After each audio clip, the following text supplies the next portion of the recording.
మహాగణాధిపతే నమః. శ్రీ గురుభ్యో నమః. శ్రీమాత్రే నమః. ప్రేక్షకులందరికీ స్వాగతం. 2024 జూన్ మాస ఫలితాలు. ద్వాదశ రాశుల వారికి నవగ్రహ సంచారాన్ని అనుసరించి శుభాశుభ ఫలితాలు ఏ విధంగా ఉంటాయి అనే విషయాన్ని మనం తెలుసుకుందాం. అలా తెలుసుకునే ముందుగా అసలు ఈ జూన్ మాసంలో గ్రహస్థితి ఎలా ఉంది, గ్రహాల యొక్క సంచారాన్ని బట్టి మిగతా ఈ ద్వాదశ రాశుల వారికి ఏ విధంగా ఉంటుందని తెలుసుకుంటే, రవి జూన్ 15వ తారీఖున మిథునంలోకి ఉదయం 7:30 ప్రవేశించడం అనేది జరుగుతుంది. అలాగే కుజుడు జూన్ 1న మేషరాశిలోకి అంటే తన స్వక్షేత్రంలోకి ఆయన ప్రవేశిస్తాడు. అది కూడా పగలు 3:37. బుధుడు జూన్ 14వ తారీఖున మనకి వృషభం నుండి మిథునంలోకి ఆయన ప్రవేశించడం అనేది జరుగుతుంది. అలాగే గురువు మనకి మాసమంతా కూడా వృషభ రాశిలో సంచారం చేయడం. శుక్రుడు జూన్ 12వ తారీఖున సాయంకాలం 6:30 ఈయన కూడా మిథునంలోకి ప్రవేశించడం అనేది జరుగుతుంది.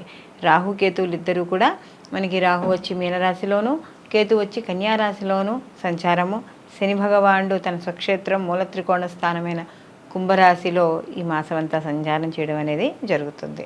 అలాగే చంద్రుడు ఈ మాసం మొదలుకొని అంటే ఈ మాసం ఉత్తరాభాద్ర నక్షత్రం నుండి మొదలుకొని మరియు ఈ మాసం అంతా కూడా ప్రయాణం చేసి తిరిగి మళ్ళీ ఆయన రేవతి నక్షత్రం వరకు ఈ మాసం అంతా కూడా ప్రయాణం చేయడం అనేది జరుగుతుంది. కాబట్టి ఈ యొక్క గ్రహాల యొక్క స్థితిగతులను అనుసరించి ఇప్పుడు వీళ్ళందరికీ ఎలా ఉండబోతుందో తెలుసుకుందాం.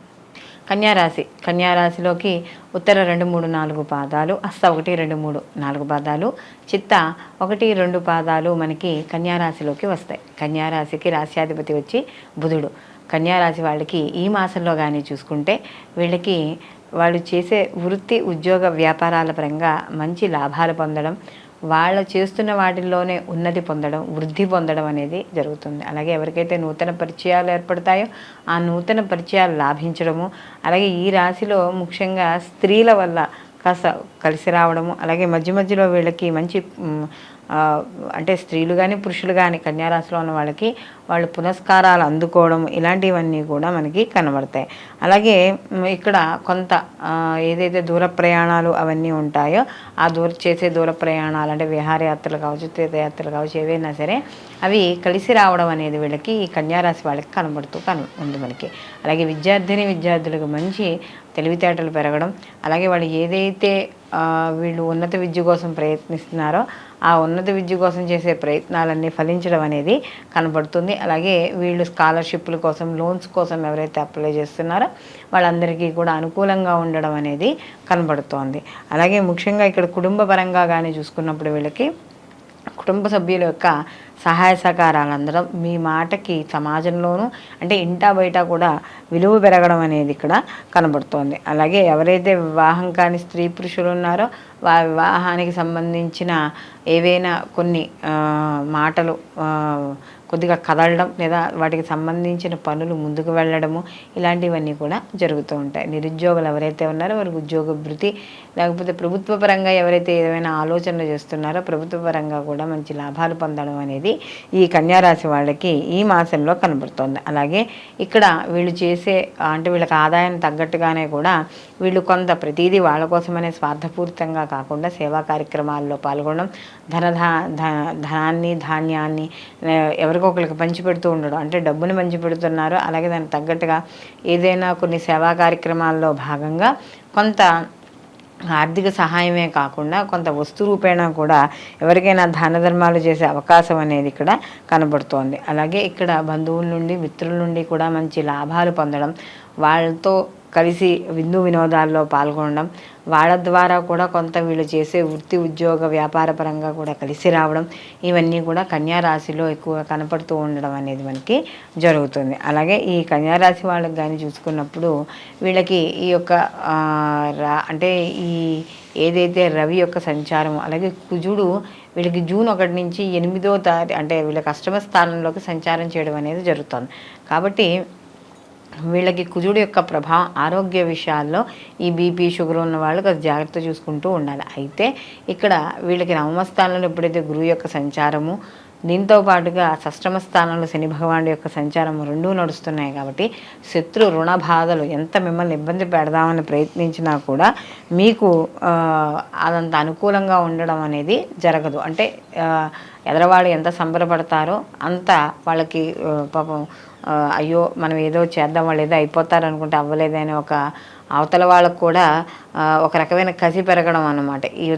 ఈ కన్యారాశిలో ఉన్న వాళ్ళని ఏం చేయలేకపోతున్నామే, మనం వాళ్ళని ఏం సాధించలేకపోతున్నామే అని.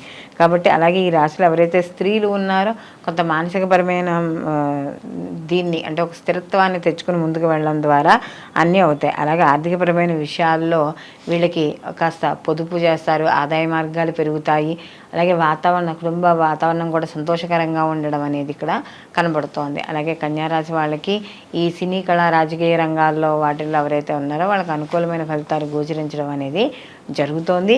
కన్యారాశిలో ఎవరైతే ఈ లోన్స్ కోసం వాటి కోసం అప్లై చేస్తున్నారో అవన్నీ కూడా శుభవార్తలు వినడం అనేది ఉంటుంది. అలాగే ఇక్కడ ఈ రాశిలో ఎవరైతే విద్యార్థులు ఉన్నారో వాళ్ళు ఏదైనా పోటీ పరీక్షలకి వాటికి రాసినా కూడా మంచి విజయం సాధించడం అనేది జరుగుతుంది. అలాగే ఈ రాశి వాళ్ళు చేయవలసిన ముఖ్యమైన పనులు ఏమిటో చూసుకుంటే విష్ణు సహస్రనామం పారాయణ చేసుకుంటూ ఉండడం, దాంతోపాటుగా కనకదార స్తోత్రము, అలాగే ఈ శివునికి సంబంధించి ఏదైనా ఒక నామమో ఏదైనా చిన్న ఫోటో పెట్టుకునైనా చేయండి. లేదు కనీసం తులసి కోటలోనైనా సరే ఆ పార్వతీ పరమేశ్వరుల ఫోటో పెట్టి ఆ తులసి కోట చుట్టూరా తిరిగినా కూడా బయటికి వెళ్ళి ఓపిక లేని వాళ్ళు, కుదరదు అనుకున్న వాళ్ళు ఇలా కూడా చేసుకోవచ్చు. ఇలా చేయడం ద్వారా కూడా గుళ్ళో ఎంతైతే ఫలితం చేసిన ఫలితం వచ్చిందో ఇక్కడ కూడా అంతే ఫలితం రావడం అనేది జరుగుతుంది. అలాగే వీళ్ళు మరీ ఎక్కువగా అంటే మరీ ఇంకా ఎక్కువగా ఇబ్బంది పడుతున్నాము అని అనుకున్నప్పుడు వీళ్ళు ప్రతిరోజు కూడా మంగళచండీ పారాయణ చేసుకుంటూ ఉండడం ద్వారా మరిన్ని మంచి ఫలితాలు పొందుతారు. అలాగే సంధ్యా సమయంలో శివాలయ దర్శనం కూడా లక్ష్మీ ప్రాప్తిని కలగజేస్తుంది. ఇప్పుడు మనం మాస ఫలితాలు చూసుకున్నాం కదా. అయితే ఇప్పుడు మనం చూసిన మాస ఫలితాలు ఇవి గోచార ఫలితాలు. గోచార ఫలితాలు అంటే మనకి కేవలం 30% మాత్రమే వీటి ప్రభావం అనేది చూపించడం అనేది జరుగుతుంది. అయితే ప్రతి వాళ్ళు కూడా ఈ యొక్క గోచార ఫలితాలతో పాటుగా వాళ్ళ యొక్క జన్మజాతక ఫలితాలు కూడా తప్పకుండా పరిశీలించుకోవాలి. ఎందుకంటే జన్మజాతకంలో జన్మకుండలిలో చూసుకున్నప్పుడు వాళ్ళకి వాళ్ళ వ్యక్తిగత జాతకం అనేది కనపడుతుంది. అంటే వాళ్ళకి జరుగుతున్న మహర్దశలు, అంతర్దశలు, ప్రత్యంతర్దశలు అనేవి ఉంటాయి. కాబట్టి ఒకవేళ ఈ యొక్క గోచార ఫలితాలు బాగాలేకపోయినా ఇప్పుడు మీరు వినే ఫలితాలు ఉంటాయి. ఆ ఫలితాల్లో మీకు వ్యతిరేక ఫలితాలు కనబడుతున్నా మీ వ్యక్తిగత జాతకంలో కానీ అనుకూలంగా ఉన్నా అంటే జరుగుతున్న మహర్దశలు అనుకూలంగా ఉన్నాయనుకోండి, అప్పుడు ఫలితాలు ఎలా ఉంటాయి? కాస్త అనుకూలంగానే ఉంటాయి. దానికి తగ్గ పరిహారంలో ఏమైనా చేసుకుంటే మనకి అనుకూలమైన ఫలితాలు వస్తాయి. ఒకవేళ గోచారం బాగుంది, మనకి వ్యక్తిగత జాతకం బాగాలేదు కాబట్టి అప్పుడు వ్యక్తిగత జాతకానికి సంబంధించిన ఏవైనా దోష పరిహారాలు కానీ అలాంటివి చేసుకుంటే సరిపోతుంది. కొంతమందికి రెండూ బాగుంటాయి కాబట్టి అప్పుడు అలాంటి వాళ్ళకి మనకి ఆ జాతకం అనేది చాలా అద్భుతంగా ఉంటుంది. వాళ్ళు పొందే ఫలితాలు కూడా చాలా అనుకూలంగా ఉంటాయని చెప్పవచ్చు. కాబట్టి ఇప్పుడు మన ఈ ఎప్పుడూ చెప్పుకునే మాస ఫలితాలు ఏవైతే ఉన్నాయో ఆ మాస ఫలితాలు గోచార ఫలితాలతో పాటు వ్యక్తిగత జాతకాలను కూడా తప్పకుండా పరిశీలించుకుని రెండూ బ్యారేజ్ చేసుకుని అప్పుడు మాత్రమే ఈ ఫలితాలు అనేవి తప్పకుండా చూసుకోవాలి. సర్వేజన సుఖినో భవంతు, లోకా సంస్థ సుఖినో భవంతు.